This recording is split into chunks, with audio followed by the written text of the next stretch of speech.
Você já votou para presidente, já votou para governador, para senador, deputado, vereador. Mas tem uma pessoa que pode mudar completamente a sua vida e você nunca votou nela.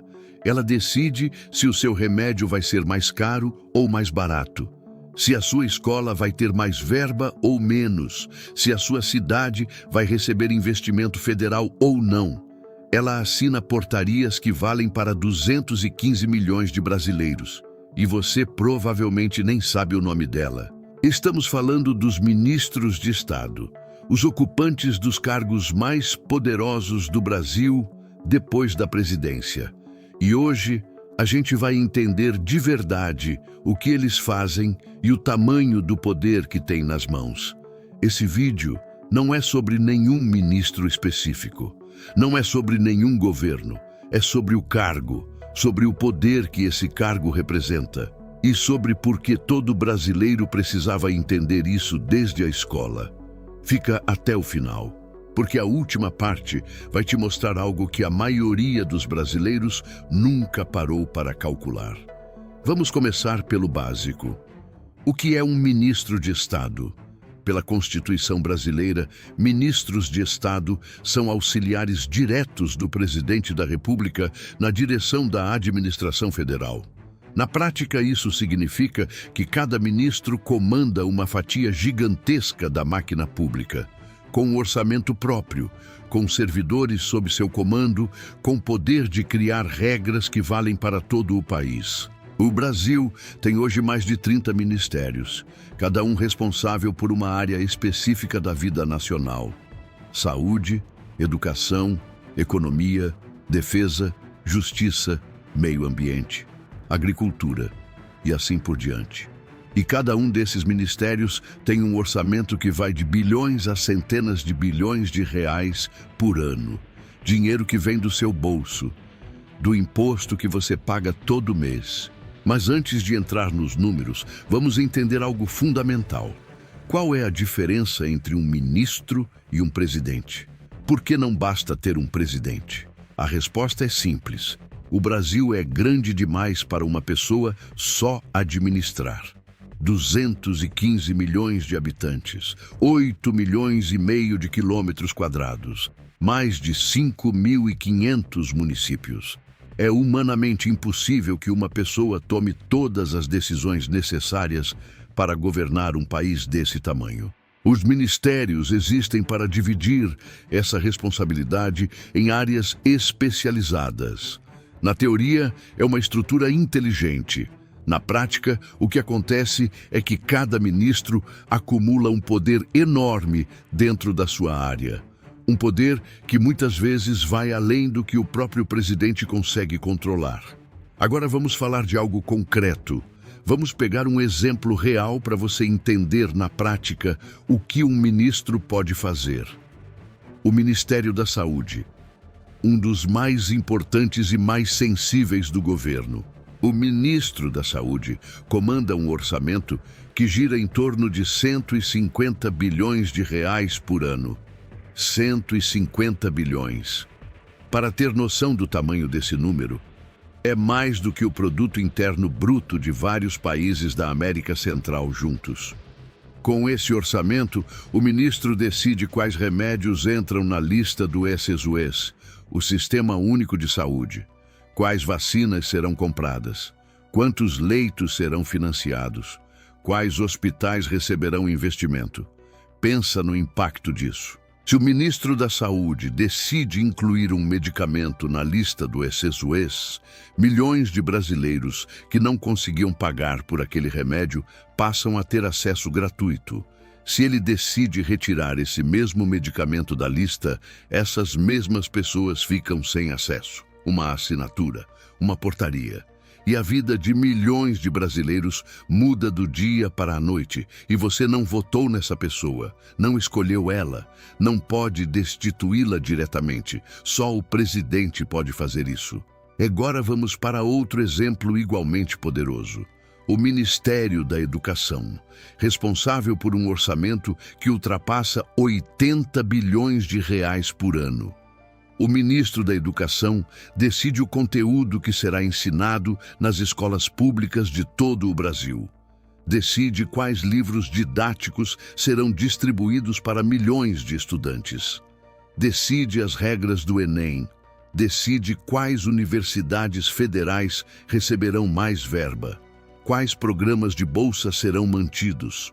Como funciona o ProUni e o FIES. O futuro acadêmico de milhões de jovens passa pela mesa desse ministro. E, novamente, você não votou nessa pessoa.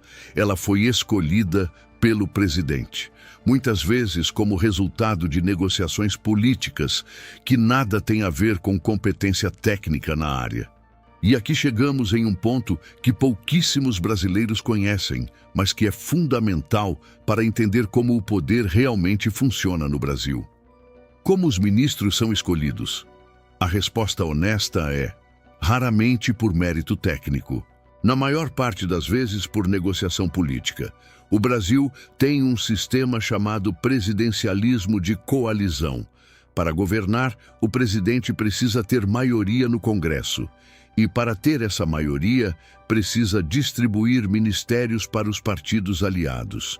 Isso significa que um ministério que deveria ser comandado pelo melhor especialista do país naquela área, muitas vezes é entregue a um político que apoiou o presidente na eleição, independentemente de saber ou não sobre o assunto. Já tivemos ministros da saúde sem formação na área da saúde, ministros da educação que nunca trabalharam com educação, ministros do meio ambiente que defendiam posições contrárias à preservação ambiental. E isso aconteceu em governos de todos os partidos, de esquerda, de direita, de centro. É um problema estrutural do sistema, não de um lado político específico. Agora vamos falar de algo que vai te deixar ainda mais surpreso. O poder de um ministro não se limita ao seu ministério. Existe um instrumento chamado portaria ministerial que pouquíssimos brasileiros conhecem. Uma portaria ministerial é um ato administrativo assinado pelo ministro que tem força de lei dentro da sua área de competência. Não precisa passar pelo Congresso, não precisa de votação. O ministro assina e entra em vigor. Para você ter ideia do poder disso, nos últimos anos, portarias ministeriais mudaram as regras do mercado de trabalho, alteraram protocolos médicos, definiram novas regras para o uso de agrotóxicos e mudaram critérios de acesso a benefícios sociais. Tudo isso sem uma única votação no Congresso, sem um único debate público de verdade, uma assinatura e pronto. Mas aqui vem uma informação que pouquíssimas pessoas sabem. Quantas portarias ministeriais são assinadas por ano no Brasil? O número vai te surpreender. Em média, o governo federal brasileiro edita mais de 20 mil atos normativos por ano. Entre portarias, resoluções, instruções normativas e decretos. 20 mil normas novas, todo ano. Nenhum cidadão comum consegue acompanhar isso. Nenhum advogado consegue ler tudo. Nenhum jornalista consegue cobrir tudo. A maior parte dessas normas passa completamente despercebida pelo grande público. E é exatamente nesse espaço de invisibilidade que muita coisa acontece, onde interesses específicos são atendidos, onde regras são mudadas sem que ninguém perceba. Vamos agora falar de algo que você já deve ter ouvido falar, mas provavelmente não entende completamente. O orçamento ministerial e como ele é disputado. Todo ano, o governo federal elabora o orçamento da União, um documento gigantesco que define quanto cada ministério vai receber para gastar no ano seguinte. Esse orçamento é disputado com unhas e dentes pelos ministros. Cada um quer mais verba para a sua área. E o resultado dessa disputa define quais políticas públicas vão acontecer e quais vão ficar no papel. Um ministro que tem influência política forte consegue mais verba. Um ministro fraco politicamente perde recursos. E isso afeta diretamente a qualidade dos serviços que chegam até você. Se o ministro da Saúde é politicamente fraco, o orçamento da saúde pública sofre. Se o ministro da Educação não tem prestígio no governo, as universidades sentem. É tão direto quanto isso. Agora vamos falar de algo que raramente aparece em qualquer veículo de comunicação: o custo total de um ministério para o contribuinte brasileiro. Quando a gente fala em custo de um ministério, não estamos falando só do salário do ministro. Estamos falando de toda a estrutura que vem junto com aquele cargo. O ministro tem salário de aproximadamente R$ 41 mil por mês, mais gratificações, benefícios e auxílios que podem elevar esse valor consideravelmente.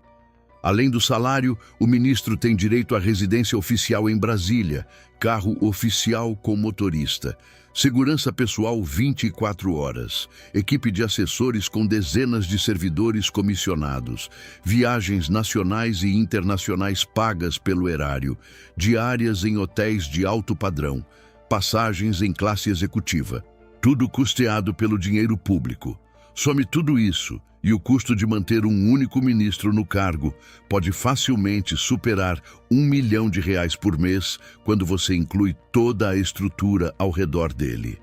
Multiplica isso por mais de 30 ministros. E você começa a entender o peso dessa estrutura no orçamento do país. Mas voltando ao que realmente importa, o poder de decisão. Porque o salário e os privilégios são um problema. O poder de decisão é outro nível completamente diferente. Vamos falar do Ministério da Fazenda, hoje chamado de Ministério da Fazenda ou Ministério da Economia, dependendo do governo. Esse é talvez o ministério com maior impacto direto na vida de todo brasileiro. O ministro que comanda essa pasta tem influência direta sobre a taxa de juros, a política cambial, a inflação, o nível de emprego e o crescimento econômico do país. Uma decisão errada nesse ministério pode fazer o dólar disparar, pode aumentar a inflação, pode encarecer o crédito, pode gerar desemprego em massa. O impacto chega até a mesa de jantar de cada família brasileira. E o ministro que toma essas decisões foi indicado pelo presidente. Não foi submetido a nenhuma sabatina técnica obrigatória. Não precisou provar que entende de economia para assumir o cargo. Existem ministros que foram economistas brilhantes. Existem ministros que causaram crises econômicas sérias por decisões equivocadas. E a diferença entre os dois tipos afetou a vida de milhões de brasileiros. Agora vamos falar de algo que deveria incomodar qualquer cidadão consciente: a falta de controle democrático direto sobre os ministros. O presidente pode demitir um ministro a qualquer momento. O Congresso pode convocar um ministro para prestar esclarecimentos, mas o cidadão comum não tem nenhum mecanismo direto para responsabilizar um ministro por suas decisões. Se um ministro toma uma decisão que prejudica milhões de brasileiros, a única forma de responsabilizá-lo eleitoralmente é votando contra o presidente que o indicou na próxima eleição. 4 anos depois.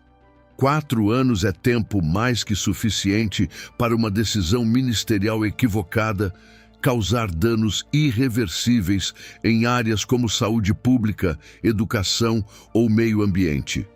Então, o que o cidadão pode fazer? Muito mais do que a maioria das pessoas imagina. A primeira ferramenta é o conhecimento. Saber quem é o ministro de cada área. Saber o que está sendo decidido dentro de cada ministério. Acompanhar o diário oficial. Conhecer as portarias que estão sendo assinadas. A segunda ferramenta é a pressão organizada. Quando uma decisão ministerial prejudica um grupo específico da população e esse grupo se organiza, vai à mídia, procura o Congresso, a decisão pode ser revertida. Acontece com frequência, portarias são revogadas, decisões são revertidas. Mas só quando há pressão organizada suficiente. Sem pressão, nada muda. A terceira ferramenta é o voto consciente. Quando você vota para presidente entendendo que aquela pessoa vai escolher mais de 30 ministros, você vota de forma completamente diferente.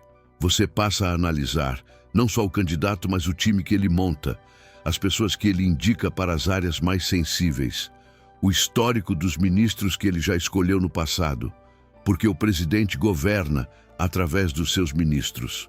Um presidente bom com ministros ruins produz um governo ruim. Um presidente com limitações, mas com ministros competentes, pode produzir resultados melhores. Entender isso muda a forma como você avalia qualquer governo.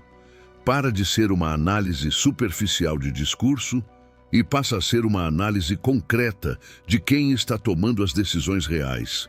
E é exatamente isso que a escola deveria ensinar. Não só quem foi o presidente tal, não só o nome dos ministérios, mas como esse poder funciona na prática, como ele afeta a sua vida e o que você pode fazer a respeito, porque cidadão que não entende como o poder funciona é um cidadão fácil de manipular.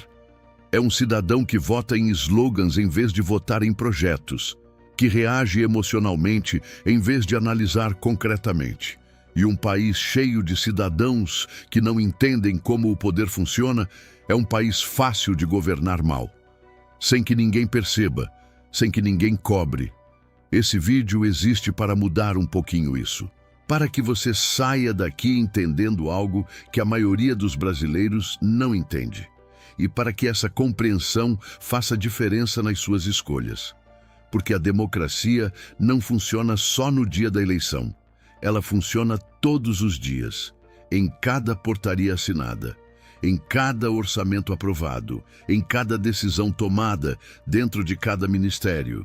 E para que ela funcione bem, ela precisa de cidadãos atentos, que conhecem o sistema, que sabem onde o poder realmente está e que cobram resultados de quem está no comando. Me conta nos comentários, você sabia de tudo isso antes de assistir esse vídeo? Esse conteúdo foi ensinado na sua escola de alguma forma? Comenta aqui. Porque saber se os brasileiros entendem ou não como o poder ministerial funciona é uma informação que importa. E se esse vídeo abriu sua cabeça, compartilha com alguém que você acha que precisa ver isso, porque quanto mais pessoas entenderem como o poder funciona, melhor para todos nós. Ativa o sininho para não perder os próximos vídeos. A gente ainda tem muito para falar sobre como o Brasil funciona por dentro. Até o próximo vídeo.